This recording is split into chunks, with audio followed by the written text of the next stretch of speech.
starting to hands are pumped for this. Looks exactly. like Exactly, a la Mallorca.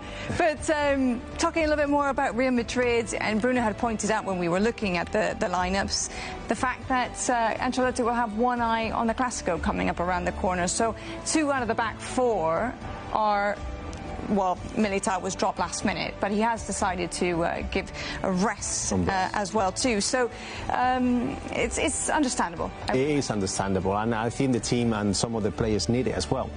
You know, they've been playing so many games in a row, almost not many changes. So I think now's the right time, and Ancelotti knows exactly when sometimes his teams needs a little bit of the changes. So yeah, he needs it, and he's done it, and we see the results. But if you look at, I mean, I think your point about needing it is right. Carvajal in Paris gives away a penalty needlessly. Carvajal gives away a penalty needlessly against La Real. Okay, it doesn't matter in the end because La Real hoist up the white flag and Los Blancos win it. Against Paris, so that's Madrid's last game in Bernabeu. It's from his side that the break arrives and Mbappe can score. Now, whether it's form, whether it's tiredness, whether it's him carrying a lot of baggage mentally because he's there's so many injuries, you don't know. But one thing you'd say is that a fully fit Dani Carvajal starts ahead of Lucas. Yes. But the comparisons are quite tight in terms of reliability, effort, and because Lucas started as a winger, his distribution of the ball once he gets high at the pitch is really quite good. Yes. So I think, I mean, I'm going to say the D words. Carvajal's been dropped, I think, rather than rested, my humble opinion. And there's a big opportunity here for Valverde because Modric starts in every game where he's fit, big game particularly. So Valverde has to reckon that probably, if there are no injuries, he doesn't start against Barcelona. But the last 2 times against Barcelona, he's been integral in Madrid turning over the Catalans. So he's got an impact, at very least, he's got an impact coming on at Bernabeu if he doesn't earn a start. But he was very good. His energy, his punch running into spaces against Paris. This is a game where he has to produce that. We won't get it from Cruz. That's all going to be about distribution and circulation of the ball. Casemiro is going to be like, this is my territory, this is my street, get off it. You know, I'm in charge. Valverde has got to give the dynamism and continue to convince Ancelotti that he needs more minutes. Okay, well, someone who doesn't need to convince Ancelotti for more minutes and who never rotates, who never gets dropped, is Courtois. And here's what Carlo Ancelotti had to say about a particularly interesting list of the top 10 goalkeepers in the world at present. Una tontería, que tengo que decir. Es una tontería. No pedirme a mí que me veo Courtois. Courtois para mí es el mejor del mundo. Pero decir que Courtois no es en los primeros 10, tú tienes que romper el carné, no sé de qué, de periodista o de entrenador o de estadístico, rompe el carné si Courtois no es en los primeros 10. Carlo Ancelotti is a very calm man, but trust me, he was fuming, and rightly so. Courtois should be #1 on the list. He's #1 goalkeeper. So people at 4-4-2, hold your heads in shame. Go beyond what Carlo says. Never mind turning out his permission.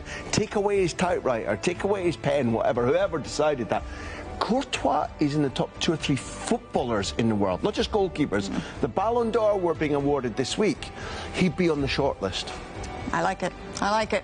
All right, well, listen, let's see how our very own anointed Ballon d'Or winner will do tonight, along with the rest of the Real Madrid teammates, and, of course, how Mallorca fare tonight, because this really is a big one for both. Do enjoy it, and we'll see you very soon. We'll leave it in the hands of Pete Jensen and Graham here for your commentary team, and, again, enjoy it. We'll see you then. Later.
pressure to win could be your greatest ally or your worst enemy. Sunday, La Liga Santander, Espanyol, Mallorca, on La Liga TV. No club can be fully understood without the fans. And there's nobody better than the fans Celebra un gol como Randy Huiza. to explain what makes each La Liga club tick. And their passions. Resalta el sentimiento. La Liga fans on La Liga TV.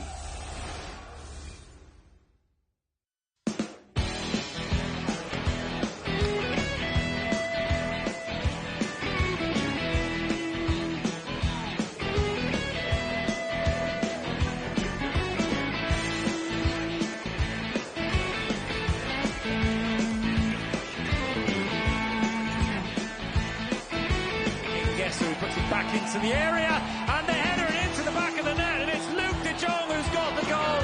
Manolo Reina came out picking apples, as they say, got nowhere near the ball, and Luke de Jong knocks Barcelona into the lead.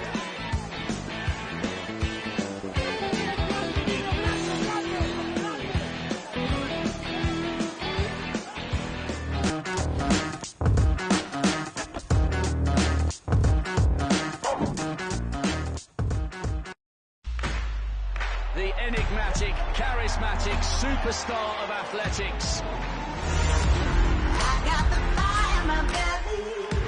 I got the fire in my soul. I can't stop here, now I'm ready. Ready to win that control. If you think you might have done me, we got the ready to go. South African take top spot. I'm going down silent. I'm going down proud. Who's going to get away? A century of history and 43-0-3. I can't believe it. He has obliterated. Simbine into a slight headwind.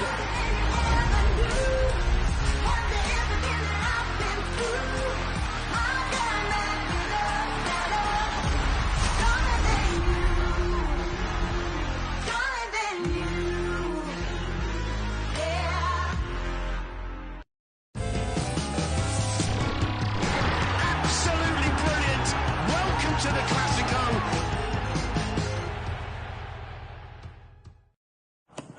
In life, we're all faced with those undoubtable no-brainer moments. Those unmissable opportunities that just make sense. Hey, Baba. What's up? Hey, Lena, you need a lift? What's up? Those simple choices that just make life lekker. Beer, I'm buying. Get a risk-free first bet at Sporting Bet. If you lose, you get to have another go. If you win, you win. Sporting Bet. It's a no-brainer.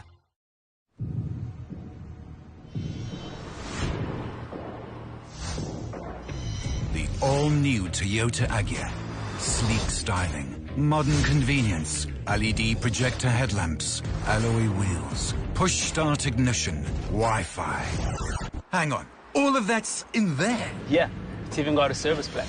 Nice. The Toyota Agya. It's a big deal for a small car. We gonna get it started.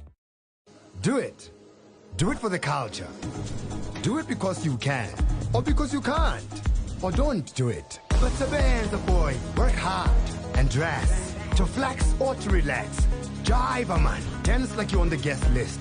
Drink it on the rocks. No ice, just dala, or don't drink. Turn those expectations off. Stay true to who you are, because when you do, there's no wrong way. Valentine's, stay true. Not for persons under the age of 18. Drink responsibly.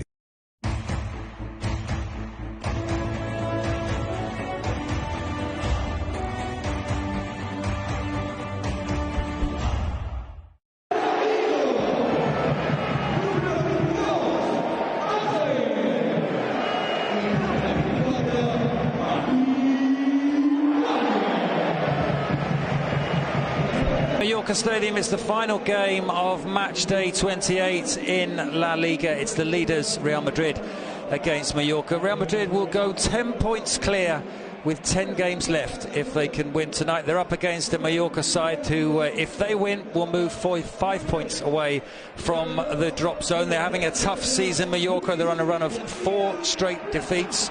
Only Cadiz and Alaves have scored fewer goals, and only Levante have let more in. But they've kept the faith with their manager, Luis Garcia Plaza. In fact, they're the only club in the bottom 7 who haven't changed their manager so far this season, and he was as positive as you can be in the situation that Mallorca are in pre-match, reminding everyone that the last time Mallorca went on a run of 4 straight defeats, they then won 2 on the bounce. So can they get back to winning ways tonight? The omens aren't all bad for the home side. The last time this fixture was played back in October 2019, Real Madrid had a big Champions League game coming up. Zinedine Zidane was the manager. He paid the price, and they were beaten 1-0. Lago Jr. Scoring the goal. Carlo Ancelotti not to one for resting players. He has made a couple of changes tonight, and there's also an enforced change at the back because Militao is out with illness. He hasn't made the journey. He's left Luka Modric on the bench. That aside, it is perhaps, as we now come to expect really from Ancelotti, pretty much a first choice 11. And for Mallorca, well, it's 4-4-2. They did experiment with a back 5 at the weekend. It didn't pay off for them. They conceded 4 in that 4-3 defeat against Celta Vigo. Cruel 4th Celta Vigo goal coming pretty much with the last kick of the game. They've been unlucky this season, but no good telling yourself hard luck stories if at the end of the last day of the campaign you're in the bottom 3, and they know that. Out they come onto the pitch. Big night for Kubo. Taki Kubo, of course, who belongs to Real Madrid and should return at the end of the season from his loan period. Huge opportunity for him tonight to show Real Madrid what he's all about right now, and persuade them, help convince them that they take him and he plays for them next season. I'm delighted to be joined by Graham Hunter. Graham, good evening. An epic victory over Paris Saint-Germain and a huge game coming up on Sunday against Barcelona. But no room for complacency tonight for Real Madrid against a side fighting for their lives down at the bottom. Evening, Peter, evening, everybody. I totally agree with you, but there's the lineup for Mallorca. I'll let you pick up that 11 and then come back to you. Well, it's Sergio Rico in goal, the back 4 of Maffeo, Valjean, Rayo and Brian Olivan. Midfield quartet, Dani Rodriguez, Antonio Sanchez, Idrisu Baba and Taki Kubo, and up front Muriqi and Angel Rodriguez. Match referee Jose Maria Sanchez Martinez. The video assisted referee tonight, David Medellín Jimenez. And we'll get the Real Madrid side up very shortly. And as I say, no Luka Modric in midfield tonight after his heroic exploits in that game against Paris Saint-Germain. As Carlo Ancelotti shakes the hand of Luis Garcia Plaza. It's Courtois in goal. Surely beyond all arguments now that he's on form, the best goalkeeper in the world. He's got tonight Luka Vasquez, Nacho, Alaba and Mendy in front of him. No Militao, possibly would have been rested anyway for this game. He's one of 3 important Real Madrid players, 1 yellow card away from a suspension, and no one wants to miss the Clásico. But he was ill and didn't travel, so Nacho takes his place alongside Alaba. The midfield 3, Valverde, Casemiro and Cruz. And up front, Rodrigo, Benzema and Vinicius. So no Asensio, he's on the bench tonight against, of course, his former club. Yeah, picking up your point about your exact phrase, was no room for complacency. Madrid is as dominant as they look in La Liga right now, and as wonderful as they were in that extraordinary night at Bernabeu against Messi, Neymar, Mbappe and co. They have surprised us during this season. Dropped points, say, against Cadiz, Osasuna, losing away to Espanyol. Games where they've looked dozy. They have looked complacent. This is a team, a Monday night, which is very rare for Madrid, over to the island, that open bowl of a stadium, where you could imagine them dropping the concentration, except for the fact that people don't like ordinary games being called a final. This is a chance to put a complete stranglehold on La Liga. If Madrid don't take it, if they don't show that intention right from the start, you and I think, will both be shocked. Absolutely. 10-point lead with 30 points left in play would be some margin. But Mallorca, well, they'll be thinking about putting 5 points between them and the bottom three. We're underway with Real Madrid kicking from right to left. Alaba forward to Toni Kroos. Casemiro looks for Vinicius, and that will go out for a Mallorca throw. I'd imagine, Peter, I guess that, you know, everybody around the world watching this service from La Liga TV will be saying, well, yeah, of course, for Sergio Rico, for the centre-backs, it's a big test against Real Madrid with 71 goals shared between Vinicius and Benzema in terms of hitting the net and assists. Of course, the big thing that Madrid have said is they're going to press high. They're going to harass defenders. They did it against Donnarumma in midweek, and therefore Valiant and Rayo are going to be tested tonight. They're going to be asked, can you pass the ball out well under pressure? Sergio Rico will be pushed away at Donnarumma.